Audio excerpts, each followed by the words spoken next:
La réforme du baccalauréat menée par Jean-Michel Blanquer, qui s'appliquera à partir de 2021, introduira une épreuve orale qui devra compter pour 10% de la note finale. Alors c'est une nouveauté importante dont l'inspiration serait à chercher du côté de l'Italie, où la maturita, le bac italien, comporte un grand oral, le colloquio, au cours duquel le candidat doit convaincre un jury de 7 personnes. Et cette épreuve compte pour 30% de la note générale du bac. Alors, que penser de cette sélection par l'oral? On en parle avec notre invitée, Juliette Dross. Bonjour. Bonjour. Vous êtes maître de conférences en langue et littérature latine à la Sorbonne. Alors, qu'est-ce que ça vous inspire, cette sélection par l'oral? Est-ce que, selon vous, c'est une bonne chose? Alors, le fait de mettre plus d'oral dans l'enseignement secondaire français est, de mon point de vue, une bonne chose. Je ne parle pas pour l'instant de la sélection, mais en tout cas d'introduire une dose plus importante d'oral. Oui, c'est une bonne chose. L'enseignement français est quand même assez centré sur l'écrit, autour de l'écrit.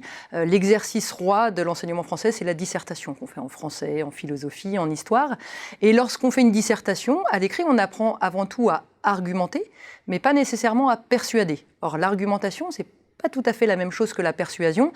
Et le fait de maîtriser ces codes, de savoir parler, de savoir persuader, ce sont des compétences qui sont très utiles alors, dans la vie des lycéens et des étudiants lorsqu'ils passent des concours, notamment des entretiens, mais même plus tard pour leur vie professionnelle, pour savoir encadrer une réunion, diriger, manager.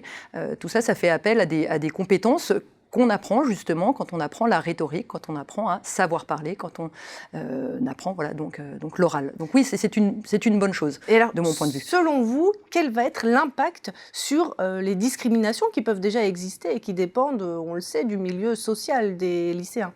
Alors la question de la discrimination est une vraie question, c'est une question qui a souvent été soulevée à propos de cette réforme. Est-ce qu'en augmentant la place de l'oral et en introduisant de l'oral dans la sélection, enfin au baccalauréat, est-ce qu'on augmente les discriminations?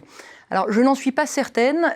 Ce qu'il faut savoir quand même, c'est que la discrimination, elle est déjà présente à l'écrit, puisque entre un candidat, un élève qui maîtrise la syntaxe, qui a un vocabulaire riche, qui sait adapter son niveau de langage, et un élève, autre élève qui n'a pas ces codes, il y a déjà des différences, il va y avoir une discrimination. Alors oui, la discrimination, elle peut avoir lieu à l'oral, c'est certain, mais soyons lucides, de toute façon, si le problème ne se pose pas au niveau du baccalauréat, il se posera plus tard au moment des entretiens d'embauche, et il me semble c'est une très bonne chose de former tous les élèves, le plus grand nombre possible d'élèves à ces techniques pour justement limiter ces discriminations. C'est-à-dire que si tout le monde a ces codes, il me semble qu'on va plutôt vers une limitation des discriminations que vers leur augmentation. Alors justement, vous dites qu'il faut maîtriser les codes, effectivement, pour maîtriser l'art oratoire. Alors comment est-ce que ça va se traduire concrètement pour les lycéens, cet enseignement? Cet enseignement, alors je n'ai pas les réponses précises, je ne sais pas exactement ce qui est prévu dans la réforme,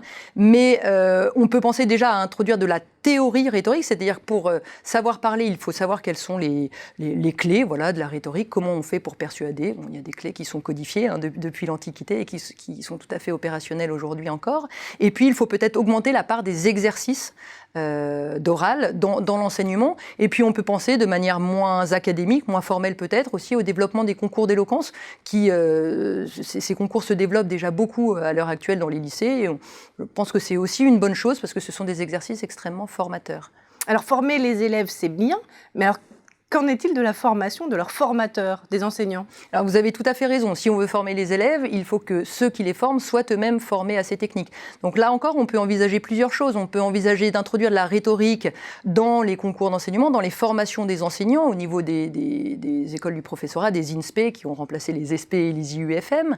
Et puis on peut aussi envisager de développer la formation continue pour les enseignants, pour les former à toutes ces problématiques. Merci beaucoup Juliette Dross pour cette analyse. Merci à vous.